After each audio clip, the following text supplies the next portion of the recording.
చాలా ఇంట్రెస్టింగ్. ఈరోజు మనం మాటలతో జరిగే యుద్ధం హిరణ్యాక్షుడు మరియు వరాహదేవుడి మధ్యలో చూస్తాము. చాలా ఆసక్తికరంగా ఉంటుంది. అందుకే హిందీ క్లాస్ కొంచెం పొడిగిపోయింది. తెలుగులో కూడా అలా ఎక్స్టెండ్ అవ్వచ్చు, తెలీదు, చూద్దామంట.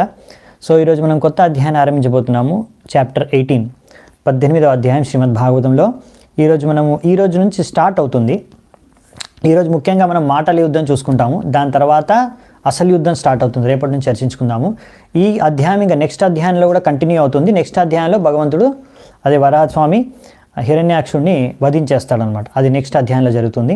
అదంతా కూడా ఈరోజు నుంచి మనం చూద్దామంట, ఈ 4 రోజుల్లో. సో మంగళాచరణ చేసుకొని స్టార్ట్ చేద్దామంట.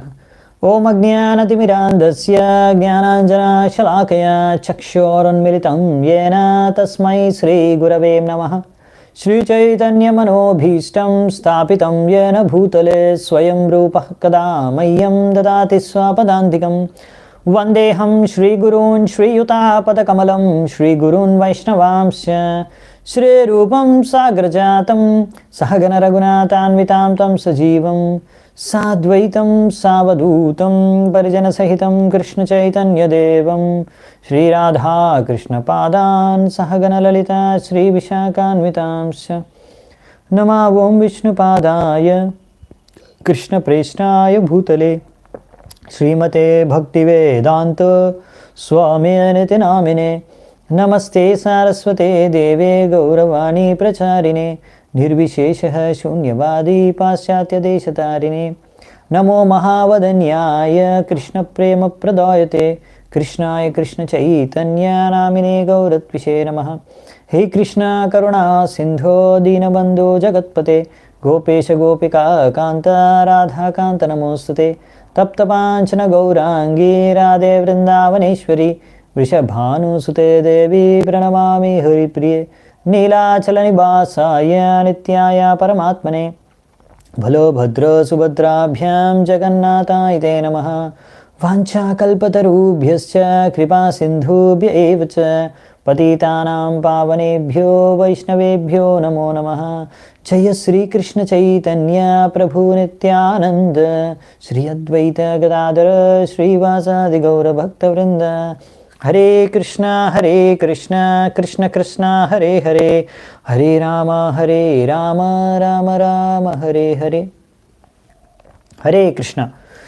సో 18వ అధ్యాయం మొదటి శ్లోకం 1 నుంచి 12 శ్లోకాల వరకు ఈరోజు చర్చించుకుందామంట. సో మైత్రేయ ముని ఇక్కడ మనకి వర్ణిస్తున్నారు మొత్తం ఘటన.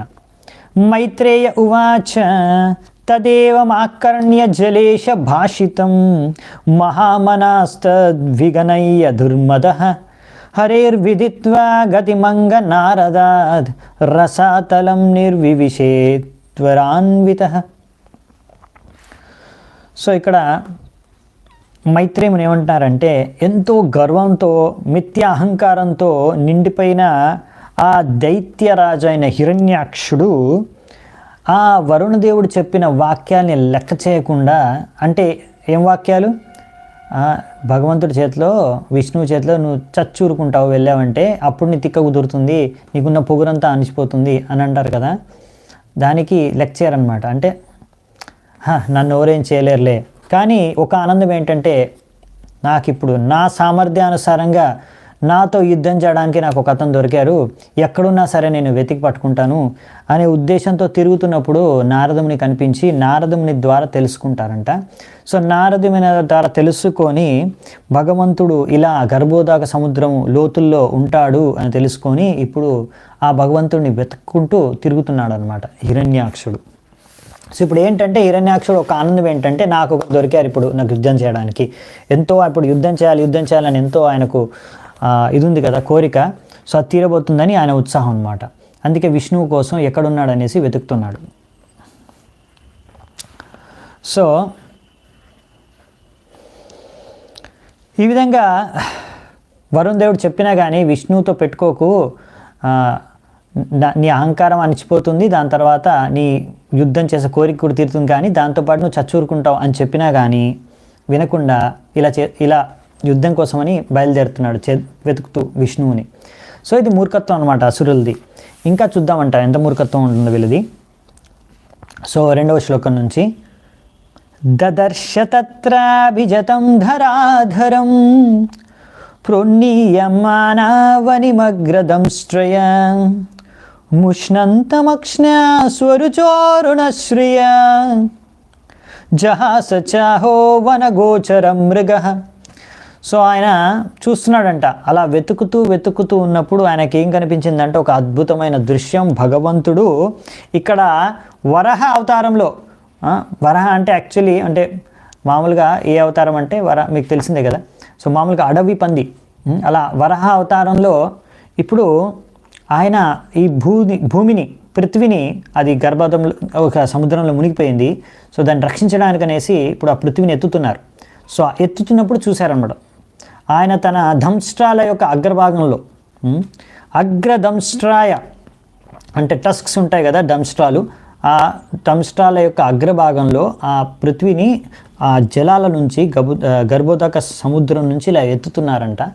ఆ దృశ్యాన్ని అలా ఎత్తుతున్నప్పుడు పైకి ఈయన చూశాడంట. అలా చూసేసి అలా భగవంతుడు యొక్క ఆ ఎర్ర కళ్ళని చూసేసే ఈయన కాంతి తగ్గిపోయిందంట హిరణ్యాక్షుడిది. అప్పుడు అలా చూడగానే హిరణ్యాక్షుడు ఆ అద్భుత దృశ్యాన్ని గట్టిగా నవ్వుతూ జహాస చాహో వనగోచరం మృగః అన్నాడంట. అంటే జహాస అంటే గట్టిగా, హాస నవ్వుతూ, ఓహో వనగోచర మృగ, ఓ వనగోచర మృగ అని భగవంతుడిని ఉద్దేశించి అంటున్నాడు. సో ఇలా భగవంతుడు వివిధ రూపాల్లో వస్తారు, వివిధ రకాల.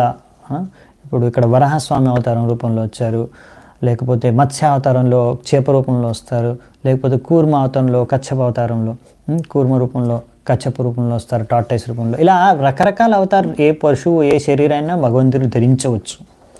ఆయనకు అనంత రూపాలు అనంత అవతారాలు ఉన్నాయి. కానీ ఇలాంటి మూర్ఖులు, అసురులు, ముఖ్యంగా నాస్తికులు ఇలాంటి వారు నమ్మరు. వాళ్ళు అనుకుంటారు ఈ సాధారణమైన పశువు అనుకుంటారు, ఈ సాధారణమైన మృగం అనుకుంటారు. అలా భగవంతుడి యొక్క శరీరం ఆధ్యాత్మికం, అది కూడా ఎంతో శుద్ధమైనది, శుద్ధ సత్వంతో చిన్మయమైన శరీరం, ఆధ్యాత్మికమైన శరీరం అనేది అర్థం చేసుకోరన్నమాట. సో వాళ్ళు అనుకుంటారు అలా అనేసి వాళ్ళు ఇలా భగవంతుడిని నిందిస్తారు, ఇలా అనుచితమైన వాక్యాలు చేస్తారు. మీరు బయట కూడా చూస్తుండొచ్చు కొంతమంది, అరే ఏంటి మీ భగవంతుడు ఇలా ఉన్నాడు శూకర్ రూపంలో, మీకు తెలివి ఉందా అసలు, ఎవరైనా పందిని పూజిస్తారా అని కూడా కొంతమంది, మీకే తెలియలేదని కూడా కొంతమంది ఇలా అపశకునపు శబ్దాలు, అపశబ్దాలు కూడా చేస్తూ ఉంటారు అన్నమాట. వాళ్ళకు తోచినట్టుగా అలా నిందిస్తూ ఉంటారు. లేకపోతే ఒకసారి భగవంతుడు మానవతారంలో వచ్చినా కానీ స్వీకరించరు. చైతన్య మహాప్రభు రూపంలో వచ్చారు భగవంతుడు ఈ కలియుగంలో, నిత్యానంద ప్రభు, వీళ్ళందరూ భగవంతుడు యొక్క అవతారం. కానీ కొంతమంది నమ్మరు, వాళ్ళు కూడా మూర్ఖంగా అనుకుంటారు వీళ్ళు సాధారణ భక్తులు మాత్రమే అని అనుకుంటారు. అలా కాదు. సో అలా భగవంతుడు ఒకసారి మనిషి రూపంలో వస్తారు, ఒకసారి మృగాల రూపంలో వస్తారు, ఆయన ఇష్టం ఏ రూపంలో ఆయన రావచ్చు. సో దానికి వేరే వాళ్ళు లిమిటేషన్ పెట్టాల్సిన అవసరం లేదు.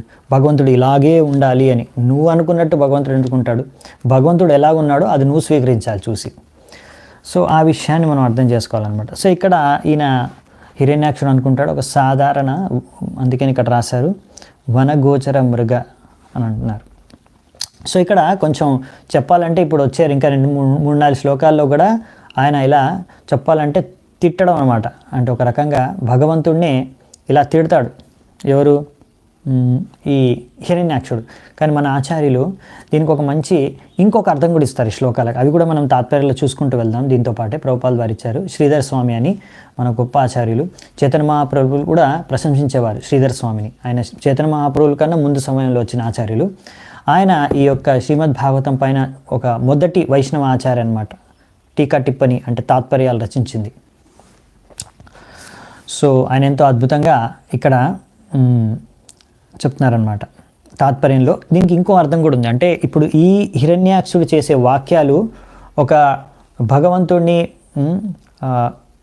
హేళన చేసే విధంగా, లేకపోతే భగవంతుడిని తక్కువ చేసే విధంగా, ఈ విధంగా అపశబ్దాలు చేసినా కానీ వాటికి ఇంకొక అర్థం చూపించి దాని ద్వారా అతను ఇండైరెక్ట్గా పరోక్షకంగా ఎలా భగవంతుడిని గుణగానం చేస్తున్నాడు అనే విషయాన్ని కూడా మన ఆచార్యులు చూపిస్తారు ఇక్కడ. సో అది చూద్దామంట. దాని తర్వాత భగవంతుడి యొక్క ప్రత్యుత్తరం అది ఇంకా బాగుంటుంది, అది కూడా చూద్దామంట. ఆహైనమేహ్యజ్ఞమహీం విముంచనో రసౌకసాం విశ్వసృజేయమర్పిత నస్వస్తి యాస్యస్య నయామమేక్షతః సురాదమాసాదిత సూకరాకృతే. సూకరాకృతే అని ఇక్కడ చెప్తున్నారు. అని భగవంతుడిని వర్ణిస్తున్నారు ఈ యొక్క అసురుడు. కానీ ఇక్కడ ఏమంటాడంటే ఆయన అందరి దేవతల్లో శ్రేష్టమైన సుర దేవతుడివి నువ్వు, ఇప్పుడు ఈ యొక్క సూకర యొక్క ఆకారం తీసుకొని వచ్చావు. నా నుంచి ఇప్పుడు విను, నేను చెప్పేది విను. ఈ యొక్క పృథ్వీ మాకు మా సొంతం, మా యొక్క సంపత్తి, మా దగ్గర నుంచి ఈ యొక్క లోవర్ రీజన్స్ నిమ్న లోకాల్లోంచి ఇలా నా సమక్షంలో నా చేత్తో దెబ్బ తినకుండా నువ్వు తీసుకొని వెళ్ళిపోతావా అనేసి ఇక్కడ అసురుడైన హిరణ్యాక్షుడు భగవంతుడికి అంటున్నాడు. ఇప్పుడు ప్రతి స్టేట్మెంట్కి హిరణ్యాక్షుడు వచ్చే ప్రతి స్టేట్మెంట్కి మన ఆచార్యులు కూడా దానికి ఇంకో మీనింగ్, ఇంకొక అర్థం ఇస్తారు. దాని ద్వారా ఎలా అయితే హిరణ్యాక్షుడు భగవంతుడికి గుణగానం చేస్తున్నాడని, ఇంకొకటి చేసే ప్రతి స్టేట్మెంట్కి కూడా ఎలా డబుల్ మీనింగ్ డైలాగ్ కొడుతున్నారు కదా, అలాగే భగవంతుడు కూడా రిప్లై ప్రతి స్టేట్మెంట్కి కౌంటర్ ఇస్తారనమాట. అది తర్వాత వస్తాయి శ్లోకాల్లో, చూద్దాం ఈరోజే. సో ఇప్పుడు మన ఆచార్యులు చెప్పేది అంటే వనగోచర అంటే దానికి ఇంకో రెండు అర్థాలు కూడా ఉన్నాయి. వన గోచర అంటే వనాల్లో గోచరించేవారు, అవునా. మనం కృష్ణుడు అంటాం కదా, బృందావన వనచారి. సో వనాల్లో గోచరించేది కూడా భగవంతుడు. అలా ఇంకొకటి వనగోచర అంటే ఎవరైతే ఈ నీటిపైన శయనించి ఉన్నారు అంటే గర్భోదక నీళ్ళపైన, సముద్రం పైన కూడా విష్ణువు శయనించి ఉంటాడు. సో ఆ విధంగా చూస్తే అది విష్ణువుని ఉద్దేశించి విష్ణువుని గుణగానం చేస్తూ కూడా తీసుకోవచ్చు. మృగ అంటే ఒకటి పశువు అర్థమైతే, ఇంకొక అర్థం వచ్చేసి ఎంతోమంది ఋషులు మునులు ఎవరినైతే ఆరాధిస్తారో వారిని మృగ అంటూ కూడా అంటారంట. సో ఇంకొక అర్థం. అలాగే అజ్ఞ అంటే జ్ఞానం, అవునా. అజ్ఞ అంటే ఇంకొక అర్థం ఏంటంటే భగవంతుడికి తెలియని జ్ఞానం అంటే ఏది లేదు. ఇంకొకటి అలా ఇంకొకటి ఇక్కడ చెప్పారేంటి, సురాధమ అని ఇక్కడ అన్నారు కదా, అంటే అందరి దేవతలు సుర అంటాం, అవునా. అధమ అంటే అందరి అధిపతి, అందరి సుర అన్ని దేవతల యొక్క అధిపతి భగవంతుడు. నిజమే, కరెక్టే, భగవంతుడు అన్ని దేవతల యొక్క అధిపతి. కానీ ఇక్కడ ఆయన చెప్పేది అంటే నా సమక్షంలోనే తీసుకొని వెళ్ళిపోతావా. అవును అంటే అది ఒక రకంగా చెప్పాలంటే భగవంతుడు గుణగానం అంటే ఈయన లెక్క చేయట్లేదు అనమాట. హిరణ్యాక్షుడు ఉన్నా భగవంతుడు లెక్కేలేదనమాట. ఆయన తీసుకొని వెళ్ళిపోతున్నాడు లెక్క చేయకుండా. అంటే అది ఒక రకంగా చెప్పాలంటే ఇండైరెక్ట్గా అతను భగవంతుడు గ్లోరిఫై కూడా దాన్ని తీసుకోవచ్చు, ఆ విధంగా కూడా చూడొచ్చు మనం, అవునా. నా సమక్షంలో తీసుకెళ్తావా అని అంటున్నాడు హిరణ్యాక్షుడు. అంటే భగవంతుడు అవును నీ సమక్షంలోనే తీసుకెళ్తున్నాను, నాకు నువ్వంటే లెక్కలేదు, నువ్వంటే భయం లేదు. సో ఇంకొకటి ఏంటంటే నస్వస్తి యాస్యసి, ఇక్కడ దీని ఇంకొక అర్థం ఏంటంటే ఈ శ్లోకంలో లాస్ట్ ఈ లైన్లోది కూడా ఇక్కడ రాశారు కదా, లాస్ట్ లైన్ కాదు కానీ థర్డ్ లైను, నస్వస్తి యాస్యసి అనన్యమమేక్ష కదా. సో ఈ యొక్క పృథ్వీ నువ్వు తీసుకెళ్తే తప్ప మాకి తీసుకెళ్తే there can be no good fortune for us unless you kindly take this earth from our custody, there can be no good fortune for us. మీరు ఈ యొక్క పృథ్వీని మా యొక్క ఆధీనం నుంచి తీసుకొని వెళ్తే కానీ మాకు ఏ మేలు జరగదు అని కూడా ఇంకొక అర్థం అనమాట. అంటే ఇక్కడ రెండు అర్థాలు ఉన్నాయి, అవి వర్ణిస్తున్నారనమాట. నెక్స్ట్ చూద్దాం శ్లోకం. త్వం నస్సపత్నైరభవాయ కిం భృతో యో మాయయా హంత్యసురాన్ పరోక్షజిత్ త్వాం యోగమాయ బలమల్ప పౌరుషం సంస్థాప్య మూఢ ప్రమృజే సుహృత్సుచ. ఇప్పుడేమంటున్నారంటే, ఇప్పుడు హే మూర్ఖుడా అంటే భగవంతుడిని అంటున్నాడు ఈయన హిరణ్యాక్షుడు, నువ్వు ఇంత శక్తి నీకు ఎక్కడి నుంచి వచ్చిందంటే మా శత్రువులందరూ కలిసి మిమ్మల్ని పోషించి బాగా తినిపించి తద్వారా మీకు ఇంత శక్తి వచ్చింది. ఆ శక్తితో నువ్వు అదృశ్య రూపంలో ఉండి నాలాంటి ఎంతోమంది అసురుల్ని నా వాళ్ళందరినీ అసురులందరినీ కూడా నువ్వు చంపేశావు, వధించేశావు. కానీ ఈరోజు నువ్వు ఇలా అదృశ్యమైపోయి వధించేవారు అందరినీ ఈరోజు నేను నీ ముందున్నాను. సో ఈరోజు నిన్ను చంపి నా అసుర పరివారాలను అందరికి కూడా ఎంతో ఆనందాన్ని నేను ప్రసాదించబోతున్నాను అని ఇక్కడ హిరణ్యాక్షుడు చెప్తున్నాడు అనమాట. సో ఇక్కడ నువ్వు ఎన్నోసార్లు ఇక్కడ దీని ఇంకో అర్థం మన ఆచార్యులు రాసింది, నువ్వు ఎన్నోసార్లు ఇలా అదృశ్య రూపంలో మా అసురుల్ని చంపేశావు అని చెప్తున్నారు కదా. ఇంకొకటి ఏంటంటే అభవాయ అంటే చంపేయడం కరెక్టే. నువ్వు ఏం చంపేస్తున్నారంటే ఇక్కడ ఈ జన్మ మృత్యు జర వ్యాధి నుంచి వాళ్ళు దాన్ని చంపేస్తున్నారంటే అక్కడ భగవంతుడు కట్ చేసేసేది ఏంటంటే, తెగించేసేది ఏంటంటే, నరికేసేది ఏంటంటే వీళ్ళని కాదు, ఈ జన్మ మృత్యు జరా వ్యాధి యొక్క చక్రాన్ని. తద్వారా ఏంటంటే భగవంతుడి చేతిలో ఎవరైనా మరణిస్తే మళ్ళీ వాళ్ళు ఎప్పుడు జన్మ మృత్యు జరా వ్యాధిలో దుఃఖ దోషాన దర్శనం ఇందులో పడరు అన్నమాట. ముక్తి లభిస్తుంది, వాళ్ళకి ఆధ్యాత్మిక ఆనందం లభిస్తుంది. అందుకనే ఇతను అంటున్నాడు కదా, ఈరోజు నేను మిమ్మల్ని చంపి ఈరోజు ఈ చంపడం ద్వారా అందరికీ ఆనందం కలుగుతుందని. ఇక్కడ ఇలా ముక్తి చెంది భగవంతుడి చేతిలో చచ్చి అందరికీ ముక్తి లభించి ఆనందం కలుగుతుంది. అలాగా ఇక్కడ చెప్తున్నారనమాట. ఇంకా ఇంకో విషయం కూడా ఉంది, అది నెక్స్ట్ దాంట్లో ఇంకా క్లియర్గా మనకి ఎక్స్ప్లెయిన్ చేస్తారు. ఇక్కడ ఇంకో కాన్సెప్ట్ చెప్పారు కదా ఇలా. సో మెయిన్ ఏంటంటే ఇక్కడ భగవంతుడి ద్వారా వీళ్ళు చచ్చి వీళ్ళకు ఆనందం లభిస్తుంది. ఎలాగంటే భౌతిక ప్రపంచం నుంచి ముక్తి లభించి అనే విషయాన్ని ఇక్కడ మన ఆచార్యులు దీన్ని వర్ణిస్తున్నారు. నెక్స్ట్, త్వయి సంస్థితే గదయా శ్రీన శీర్ష్ణ అస్మద్భుజచ్యుతయా ఏ చతుభ్యం బలిం హరంతి ఋషయో ఏ చ దేవా స్వయం సర్వేన భవిష్యంత్యమూలా. సో ఇంకా అసురుడు ఏమంటున్నాడు అంటే, హిరణ్యాక్ష, ఎప్పుడైతే నువ్వు చచ్చి కింద పడతావో నీ తలకాయని నా బాహువులతో మొత్తం చూరు చూరు చేసేస్తానో, స్మాష్డ్ బై ద మేస్, నా గద ద్వారా మొత్తం నీ తలకాయనంతా పగలగొట్టేస్తానో, అప్పుడు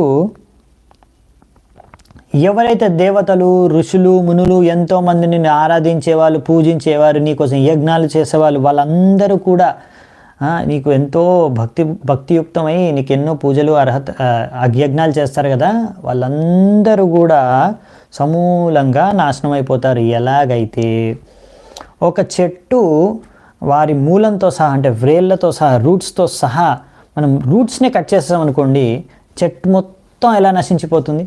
కింద రూట్స్, కింద మూలాన్ని, కింద వ్రేళ్ళనే మనము కట్ చేసేస్తే అప్పుడు పైన చెట్టుకి ఎన్నో పువ్వులు, కాయలు, పళ్ళు, ఇంకా ఎన్నో కొమ్మలు అన్నీ కూడా వాడిపోయి చనిపోతాయి. అంటే చెట్టు మొత్తం నశించిపోతుంది. ఇంకా ఒక్కొక్క కొమ్మని మీరు నరకాల్సిన అవసరం లేదు, కింద మూలాన్ని నరికితే చాలు. అలా మిమ్మల్ని చంపేయడం ద్వారా అందరూ దేవతలు అసలు సాధువులు అందరూ కూడా ఫినిష్ అయిపోతారు. అంటే ఇక్కడ 2 పాయింట్స్ ఉన్నాయి, అవి చూద్దామంట. ఒకటి, ప్రభుపాల ద్వారా ఏమంటారంటే, ఇలా ఎవరైనా భక్తులు భగవంతుడిని ఆరాధించుకుంటే, యజ్ఞం చేసిన, భగవంతుడి కోసం సంకీర్తన యజ్ఞం చేసిన, హరే కృష్ణ మహామంత్రం హరినామ సంకీర్తన యజ్ఞం చేసిన, ఇలా ఏ నవవిధ భక్తి చేసినా కానీ భగవంతుడి పట్ల పూజ చేసిన, భగవంతుడికి ఏ రకంగా భక్తి చేసుకున్నా కొంతమంది చూసి సహించలేరు, వాళ్ళు తట్టుకోలేకపోతారనమాట. ఆ భగవంతుడికి ఇలా భక్తి చేసుకుంటే వాళ్ళు చూసి తట్టుకోలేరు కొంతమంది. వాళ్ళని ఏమంటారు? అసురులు. వాళ్ళ పేరే అసురులు అనమాట. ఇక్కడ చూస్తున్నాం కదా, వాళ్ళకి చాలా డిస్టర్బ్ అయిపోతారు. మీరు వాళ్ళని చెప్పనవసరం లేదు, మీరు కూడా భక్తి చేయండి అని. మీరు భక్తి చేస్తుంటే చూసే వాళ్ళు డిస్టర్బ్ అయిపోతారనమాట. అంటే ఎంత భగవంతుడి పట్ల ఈ వ్యతిరేక భావన వాళ్ళకు ఉందో మీరు అర్థం చేసుకోవచ్చు. ఇటువంటి వాళ్ళని అసురులు అంటారు అని ఇక్కడ రాశారు. అలా వాళ్ళు డిస్టర్బ్ అయిపోతూ ఉంటారు. సో మనం ఎప్పుడైనా హరినామ సంకీర్తన చూసినా, మనం భక్తి చేసుకునే చూసి కొంతమంది మీకు తెలుస్తూ ఉంటుంది, కొంతమంది అలా డిస్టర్బ్ అయిపోయి మిమ్మల్ని కూడా నిరుత్సాహపరచడానికి ప్రయత్నిస్తారు. మీ పైన కూడా ఇలాంటి రకరకాల అపశబ్దాలు, హేళన ఇటువంటివన్నీ చేస్తుంటారు మీ పైన. అటువంటప్పుడు ఎలా స్పందించాలి అనే విషయాన్ని కూడా మనం ఇక్కడ వరాహస్వామి నుంచి నేర్చుకోవచ్చు. ఆ విషయాలు వస్తాయి, చూద్దామంట. సో ఇక్కడ ఇంకో ఉదాహరణ, చాలా మంచి ఉదాహరణ ఇచ్చాడు మన హిరణ్యాక్షుడు. ఒక చెట్టుకి మూలం నరికేస్తే ఎలా చెట్టంతా చచ్చిపోతుందో అలాగే మిమ్మల్ని చంపేస్తే చాలు మొత్తం దేవతలు సాధువులు సంతులు అందరూ ఫినిష్ అని చెప్పేస్తున్నారే. కరెక్టే, ఇది ఉదాహరణ కరెక్టే, ప్రిన్సిపల్ కరెక్టే. మనకు కూడా భాగవతం ఇంకో దగ్గర కూడా వస్తుంది, ఇంకో ఉదాహరణ కూడా వస్తుంది దాంతోపాటు. అదేంటంటే మనం కడుపు ఉదాహరణ ఇస్తాం. మనం ఏమి తిన్నా కానీ కడుపులో పంపిస్తాం కదా, ఆ కడుపులో జీర్ణమైపోయిన తర్వాత ఆ జీర్ణమైన తిన్న పదార్థం నుంచి ఎంతో శక్తి వస్తుంది. ఆ శక్తి మన శరీరంలో ఉన్న ప్రతి అంగంలోకి ప్రవేశిస్తుంది, అవునా? సో శక్తి ఎక్కడి నుంచి వస్తుందంటే కడుపులో మనం తిన్న పదార్థం జీర్ణమైపోయిన తర్వాత అక్కడి నుంచే మనకు మొత్తం శరీరంలో ఉన్న అన్ని అంగాలకి శక్తి లభిస్తుంది. సో అలా ఆ మూలం ఇక్కడ చెట్టుకి కూడా అలా వ్రేళ్ళు రూట్స్ ఏవైతే మూలం ఉన్నాయో అక్కడి నుంచే కదా, అక్కడ నీళ్లు పోస్తే అక్కడ నుంచే ఇంకా నీళ్లు ఇంకా మిగతా అన్ని కొన్ని మినరల్స్ అవన్నీ కూడా భూమి నుంచి ఆ శక్తిని అన్ని చెట్టుకి అన్ని కొమ్మలకి పువ్వులకి అన్నిటికీ పంపిస్తుంది. వేళ్ళ నుంచే వెళ్ళేది శక్తి. సో అలాగే ఇక్కడ కూడా ఆ విషయం కరెక్టే చెప్పారు. అవును, అందరి ఆనందం అందరి శక్తి అందరికీ శక్తి భగవంతుడి నుంచి వస్తుంది. అందరి ఆనందం భగవంతుడి పైన ఆధారపడి ఉంది. అలా మనం నీళ్లు చెట్టులకు పోసినా ఎలా మనం తినే పదార్థం కడుపులోకి పంపించిన మొత్తం శక్తి ఆనందం సంతృష్టి సమృద్ధి మొత్తం శరీరానికి మొత్తం చెట్టుకు లభిస్తుందో అలాగే మొత్తం సంపూర్ణ మానవ జాతికి సంపూర్ణ ప్రతి ఒక్క శరీరానికి కూడా శక్తి సంతృప్తి ఆనందం లభిస్తుంది భగవంతుడిని ఆరాధించుకుంటే, భగవంతుడిని సంతృప్తిపరిచే. సో అందుకని మన భక్తి మార్గం ఏంటంటే మనం భగవంతుడిని సంతృప్తిపరచడానికి చేస్తాం. ఎందుకంటే భగవంతుడిని సంతృప్తి పరిస్తేనే మనం సంతృప్తి చెందగలం. ఇది లాజిక్, ఇది సైన్స్, ఇది విజ్ఞానం. ఈ విజ్ఞానం అర్థం చేసుకోవాలి, అంతే, ఇంకేం అవసరం లేదు. మనము భోగించకుండా భగవంతుడికి ఎందుకు అన్ని ఇవ్వాలి, భగవంతుడి సంతృష్టికి అదే లాజిక్. ఇదే ఇక్కడ చెట్టు ఇంకా కొమ్మకి ఇంకా వేరుకి ఉన్న కనెక్షనే మనకి భగవంతుడికి ఉన్న కనెక్షన్. ఈ కడుపుకి చేతికి ఉన్న కనెక్షనే మనకి భగవంతుడికి ఉన్న కనెక్షన్. ఆ విషయమే అర్థం చేసుకోవాలి. అందుకే ఈ ఎగ్జాంపుల్ మళ్ళీ కూడా మనకు భాగవతంలో 4వ స్కందంలో వస్తుంది, ఒక మొత్తం శ్లోకం ఉంది దానికి. సో ఇక్కడ కూడా అదే విషయం అర్థం చేసుకుంటాం. తో మన శ్రీధర్ స్వామి ఇక్కడ ఇంకో వాక్యం కూడా చెప్తున్నారు. దీని ఇంకొక అర్థం కూడా ఏంటంటే ఈ శ్లోకంలో ఎప్పుడైతే ఈ అసురుడు ఇంకా ఈ చేతిలో గద ఉంది కదా, గద లేకుండా అయిపోతాడు. గద లేకుండా ఎప్పుడైపోతాడు అంటే చచ్చిపోయాడు ఇంకా, అంతేనా? అంటే భగవంతుడు గద ఉన్నంత వరకు యుద్ధం చేస్తాడు కదా, అంటే భగవంతుడు చచ్చిపోయిందంటే భగవంతుడు చంపేసిన తర్వాత ఇంకా గద చేతిలో ఎక్కడ ఉంటుంది, ఎక్కడో పడిపోయి ఉంటుంది, ఇంకా పట్టుకోలేడు కదా గదని చచ్చిపోయిన తర్వాత.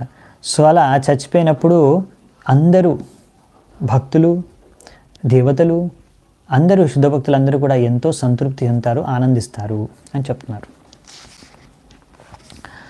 సో నెక్స్ట్, సతుద్యమానోరిదురుక్తతోమరైర్ దంష్ట్రాగ్రగాముపలక్ష్య భీతాం తోదం మృషన్నిర్గాదంబు మధ్యాత్ గ్రహహతస్సకరేణుర్యతాబః. సో ఇలా భగవంతుడు ఇవన్నీ వింటున్నారు. భగవంతుడికి ఏం ఆనందం కలగటం లేదు, ఆయనకు బాధ కలుగుతుంది, నొప్పి పుడుతుంది. ఏంటి వీడు ఇష్టం వచ్చినట్టు వాగుతున్నాడు అని. కానీ అయినా కానీ ఇవన్నీ భరిస్తున్నారు. అలాంటి అపశప్నపు శబ్దాలన్నింటినీ కూడా ఎంత హేళనపూర్వకంగా ఎన్ని వాక్యాలు చేసినా అవన్నిటిని భగవంతుడు భరిస్తున్నాడు. ఎందుకంటే ఇప్పుడు ఆయన పని ఏంటంటే అక్కడ నీళ్ళల్లోంచి మునిగిపోయి ఎంతో పరితపిస్తుందన్నమాట, ఎంతో భూదేవి. సో ఆ భూమిని ఇప్పుడు రక్షించడానికి అక్కడ నీళ్ళల్లోంచి ఇప్పుడు ఆ పని చేస్తున్నాడు, ఒక పని చేస్తుంటే డిస్టర్బ్ అనమాట. ఇది కానీ వెనకాల ఈ యొక్క అసురుడు వాగుతూ ఉన్నాడు, కుక్క మొరిగినట్టు మొరుగుతున్నాడు. సో ఇప్పుడు భగవంతుడు అర్థమవుతుంది, ఏదో వీడు మొరుగుతున్నాడు, సరే ముందు నా పని నేను కంప్లీట్ చేయాలి. కూడా నేను ఇక్కడ ముందు పృథివీ చాలా భయభ్రాంతులకు గురై ఉంది అనేసి ఆయన తన డంస్ట్రాల పైన అగ్రభాగం నుంచి ఆయన లేపి భగవంతుడు ఆ పృథివీని లేపుతున్నాడు. సో ఎందుకంటే భూదేవి చాలా భయపడుతూ ఉందన్నమాట.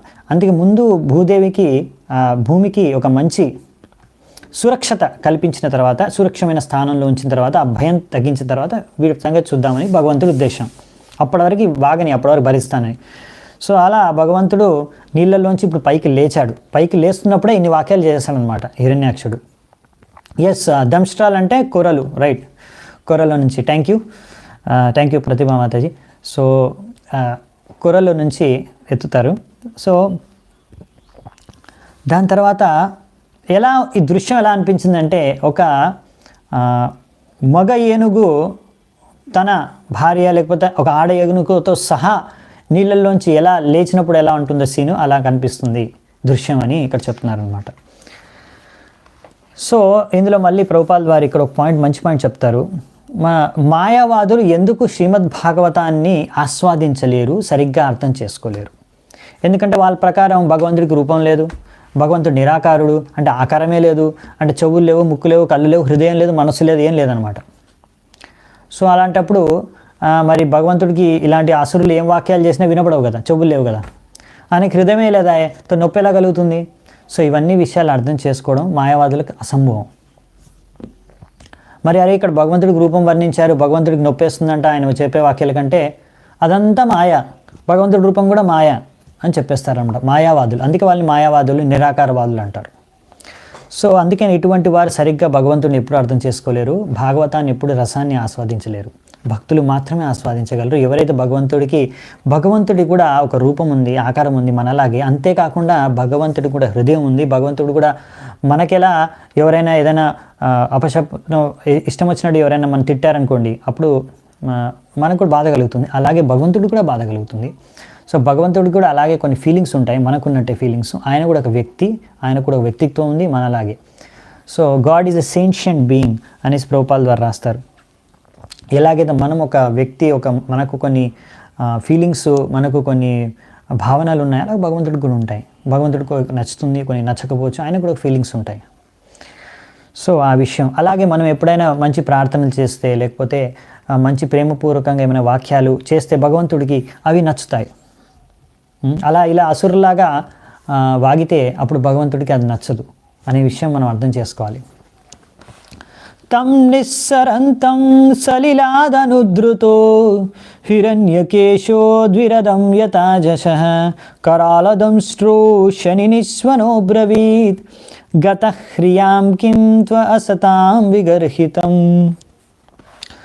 సో ఇక్కడ రాక్షసుడు, అదే హిరణ్యాక్షుడు, ఆయన ఎలా అపీరెన్స్, ఆయన చూడ్డానికి ఎంతో శక్తిశాలి, ముందే చూసాము.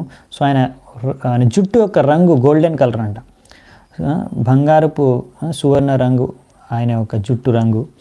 మరియు ఆయన తలకాయ ఉంది పెద్దగా. దాని తర్వాత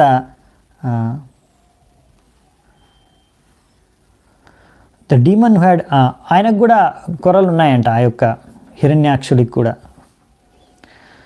ఇప్పుడు భగవంతుడు అలా నీళ్ళల్లోంచి అలా భూమిని తన దంష్టాలపైన లేపుతుంటే, ఇతను వెనకాల నుంచి పరిగెడుతూ తన యొక్క ఎలాగైతే ఒక క్రొకడైల్ని మనము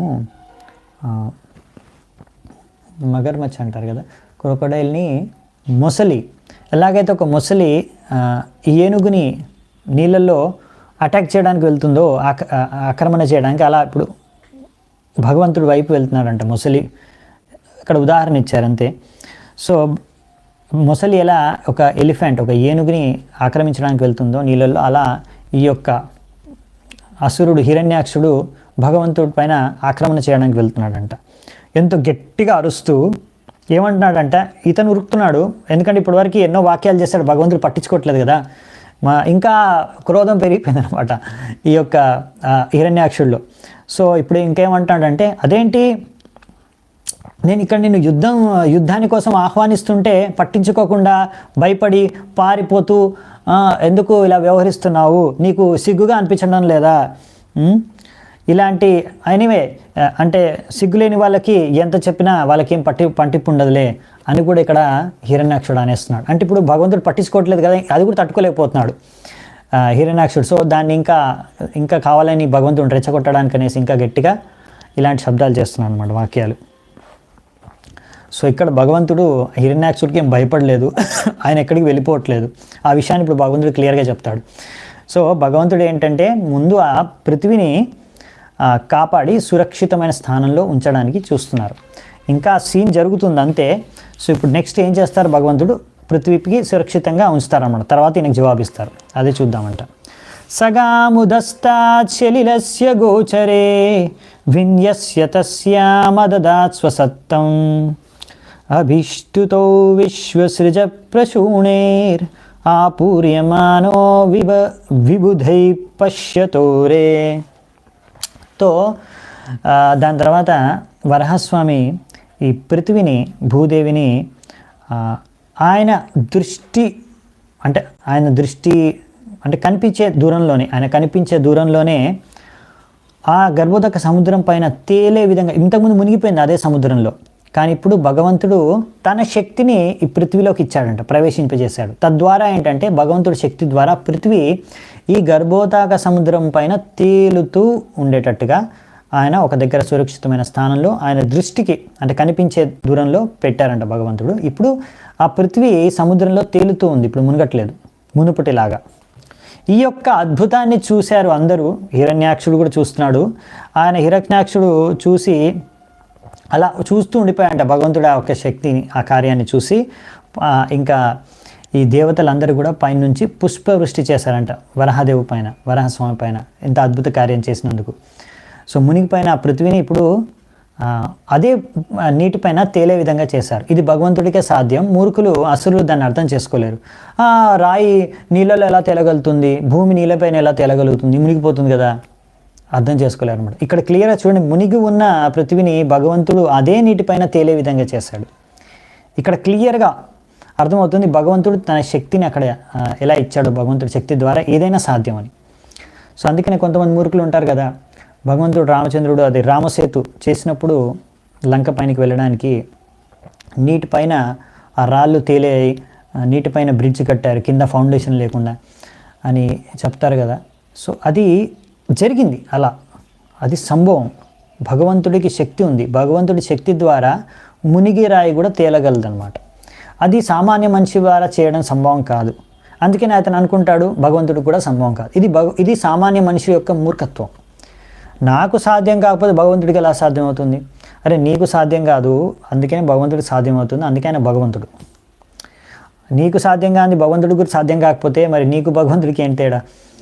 సో అందుకనే ఈ విషయం మనం అర్థం చేసుకోవాలన్నమాట. అప్పుడప్పుడు భగవంతుడిని అది ఎలా సాధ్యం, భగవంతుడు అది ఎలా చేయగలడు, అరే నీకు చేయడానికి రాదు, భగవంతుడు చేయడానికి వస్తుంది, అందుకే ఆయన భగవంతుడు, నువ్వు సాధారణ వ్యక్తివి అనే విషయాన్ని మనం అర్థం చేసుకోవాలి. అలాగే వేరే వాళ్ళు కూడా అలా అడిగితే ప్రశ్న అప్పుడు చెప్పాలన్నమాట. అదే భగవంతుడి గొప్పతనం, అందుకే ఆయన భగవంతుడు, అందుకే అది ఆయనకు సాధ్యం, మనకు సాధ్యం కాదు. సో అందుకే మనం భగవంతుడిని మన లెవెల్కి తీసుకురాకూడదు అనమాట. భగవంతుడి లెవెల్ మనం అర్థం చేసుకోవాలి.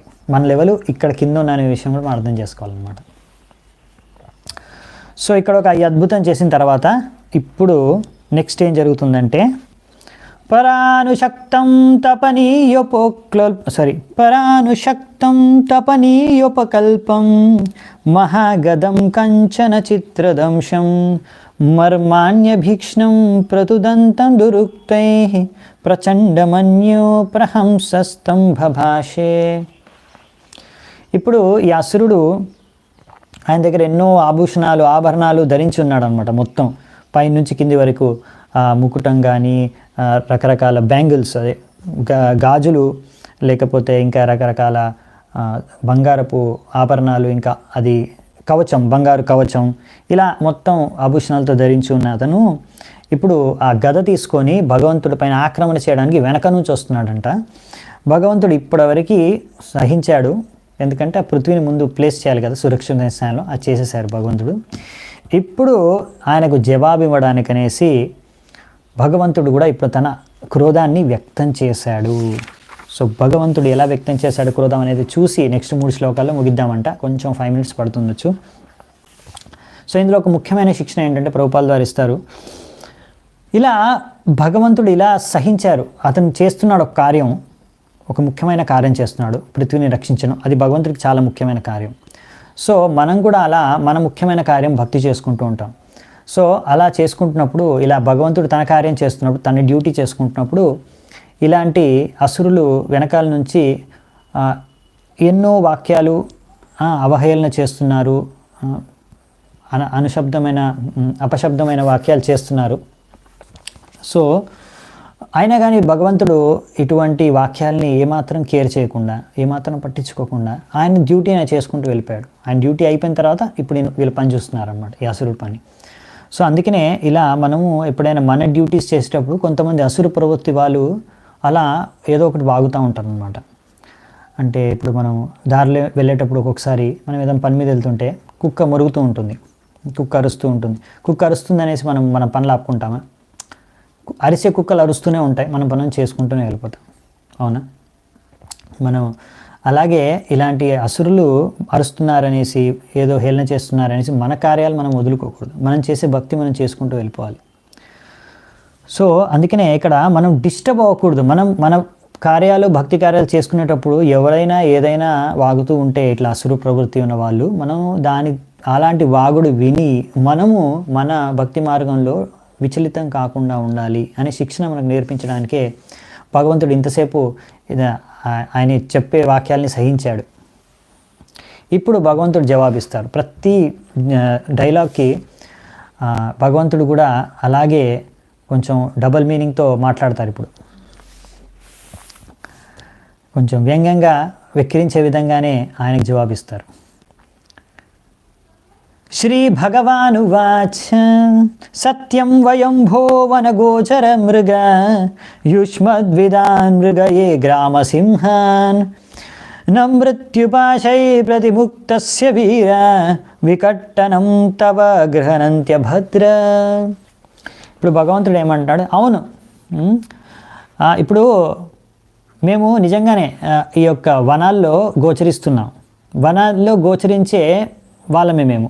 ఎందుకు గోచరిస్తున్నామంటే కొంతమంది, అంటే గ్రామసింహం అంటే కుక్క అన్నమాట. కుక్కల్ని, నీలాంటి కుక్కల్ని వేటాడడానికే తిరుగుతూ ఉంటాం మేము. మాకు అదే పని, తిరగడం. ఎందుకు? మీలాంటి కుక్కల్ని వేటాడి చంపడానికి.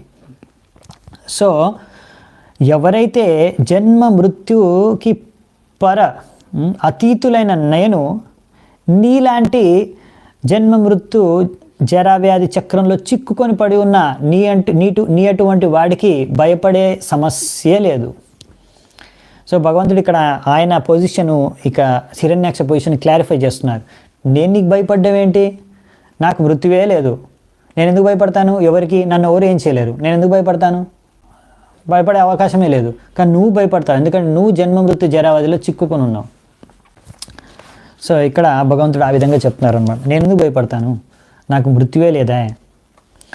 సో ఈ విధంగా కొంతమంది ఒక్కొక్కసారి అసురులు ఇలా ఇష్టం వచ్చినట్టు వాక్యాలు చేస్తే భగవంతుడి పైన, ఏం చేయట్లేదు భగవంతుడు, నాకేం కాదు, నేను ఇష్టం వచ్చినట్టు భగవంతుడిని తిట్టొచ్చు, హేళన చేయొచ్చు, భక్తుల్ని హేళన చేయొచ్చు, భక్తుల్ని ఏమని అనొచ్చు, ఎవరు నన్ను ఏమని చేయలేరు, నాకేం అవ్వట్లేదు, ఒక్కొక్కసారి కూడా అలా అంటూ ఉంటారు. కానీ అది కొంచెం సమయం వరకు అంతే.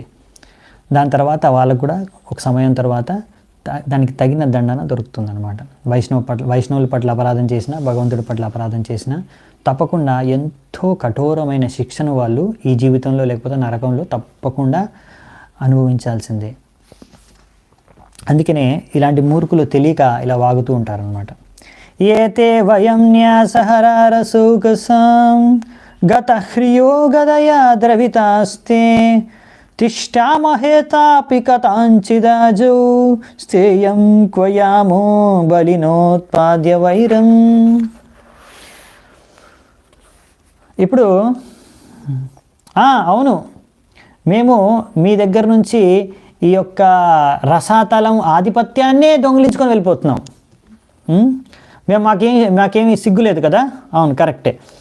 ఇప్పుడు మరి నీలాంటి ఇప్పుడు గదతో నువ్వు ప్రహారం చేయడానికి వస్తున్నావు కదా. సో మరి ఇప్పుడు నన్ను చూసేసావు కదా నేను తీసుకొని వెళ్ళిపోతుంటే. సో మరి ఇప్పుడు నువ్వు చూసేసావు కాబట్టి ఇప్పుడు నీ గదతో నువ్వు ప్రహారం చేయాలనుకుంటున్నావు కాబట్టి నేను వెళ్ళిపోనులే, ఇక్కడే ఉంటాను, కాసేపు ఇక్కడే ఉంటాను. ఎందుకంటే ఇప్పుడు నీతో శత్రుత్వాన్ని తీసుకున్నాను కదా, నీతో పాటు నేను శత్రుత్వాన్ని పెంచుకున్నాను కదా, నువ్వు నన్ను చూసేసావు కదా, అందుకనే నువ్వు చాలా శక్తివంతుడు కదా, అందుకే ఇప్పుడు నాకు ఎక్కడ వెళ్ళడానికి ఏమి చోటు లేదు, నేను ఇక్కడే ఉండాలి, ఇక్కడే ఉంటాను, ప్రహారం చేయి. సో అంటే భగవంతుడు అంటున్నారన్నమాట, నేనేం పారిపోవట్లేదు, ఇక్కడే ఉన్నా, నువ్వు ప్రహారం చేయాలనుకుంటున్నావు కదా, నన్ను చంపాలనుకుంటున్నావు కదా, రా, నీ యొక్క గద తీసుకొని రా, కొట్టు అని ఇక్కడ భగవంతుడు పిలుస్తున్నాడు అనమాట. నేను ఇక్కడే ఉంటాను, ఎక్కడ పోను.